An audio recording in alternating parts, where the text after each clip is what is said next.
Hello everyone, Dan here from the Next Issue Podcast. On today's video, I'll be doing a review for Hunt for the Skinwalker #1 from Boom Studios. Let's take a look at the creative team here. This is written by Zac Thompson with art by Valeria Burzo and colors by Jason Wardy. So this seems to be part of a larger Hunt for the Skinwalker series. So let's take a look at the description here and we'll talk more about what's going on. So, based on the unexplainable, unbelievable, undeniable, true paranormal story, unidentified flying objects, animal mutilation, terrifying otherworldly cryptids, countless strange phenomena, for more than 50 years, a remote ranch in the Uinta Basin has been the most significant nexus for the paranormal. Inspired by one family's confrontation with the unexplainable and terrifying, and what happened when they invited the largest scientific investigation for the paranormal to the ranch, based on the 2005 groundbreaking, electrifying nonfiction book by Dr. Colm Keller and veteran investigative journalist George Knapp, that revealed the captivating story, the true history of Gorman Ranch for the first time, seizing the mainstream imagination and inspiring high-profile investigation documentaries in genre fiction of various media. So I gotta say, I was not aware of this. I have seen, I think there's like a Discovery Channel show called like Skinwalker Ranch or something like that. I imagine it was something very similar with the cryptids and the lore of skinwalkers and stuff like that. So I didn't know what to expect into this book. I think the tone to me feels a little bit lighter than I would have expected. Also, the art feels a little bit more lighthearted and more. Um, it's a more stylized approach that doesn't fully permeate with that tone of like the strange and the unidentified. And you'll see some that as I go into the previews, I think you'll see some of that. But I feel like this book is setting up something way bigger for the next couple of issues. So I don't know. I feel like this was part of a larger story that kind of had to be chopped down. Now this just may be me having a few issues with the pacing of the book and connecting with that. But I'm intrigued nonetheless. I do like to explore the supernatural, if you will, the unexplained.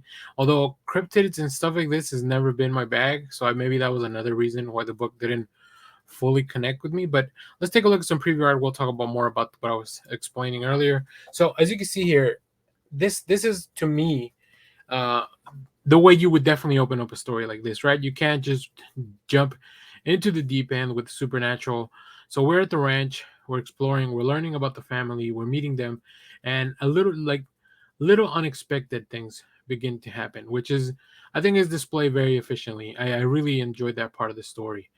But as we move forward, I feel like we are just kind of sticking around for these few things and not having a lot of resolution. Like as you can see here on some of these pages, like she was putting away the groceries and then the groceries are back in the bag somehow, and then this whole pole maker, whatever it's called, like it disappears from here. Like we don't know what happened to it. So like there's little unexplained events that I really enjoyed at the beginning. But then we keep seeing just little weird things, and I feel like we never fully built up to like something big. And by the time that we did, I was kind of like we were very close to the end of the book, and I just was like, I had not connected with the story yet. So I feel like this may be something to me that reads better in a trade form. So I'll probably revisit this then. And like I said, cryptids like this are not like right up my alley. This is not the usual lore that I seek when I go for the supernatural. Um, because to me it feels like very like kind of like gotcha, or kind of like I don't know, seems very exploitative at some points too. So but we'll see. And like I said, this just may be me like having that Skinwalker ranch and think like show in my head that I'm not really a big fan of like exploitative supernatural shows like that, or like these exploration shows that so we'll see. But yeah, if you have read this and you enjoyed it, let me know what you think about it. Feel free to leave us a comment. I think the book is very well done. I don't think it has anything to do with that. I just believe the subject matter to me is where we didn't fully connect. But it could be just like different tastes for different people. So as always, thank you for watching, everyone. Remember to share, like, subscribe, hit the bell so you know when we go live. That is most Saturdays, 10 a.m. Central Standard Time. Stay tuned. We have more comic reviews, trailer reactions, TV recaps, all that fun stuff here on the channel. Thanks for watching, everyone. Bye-bye.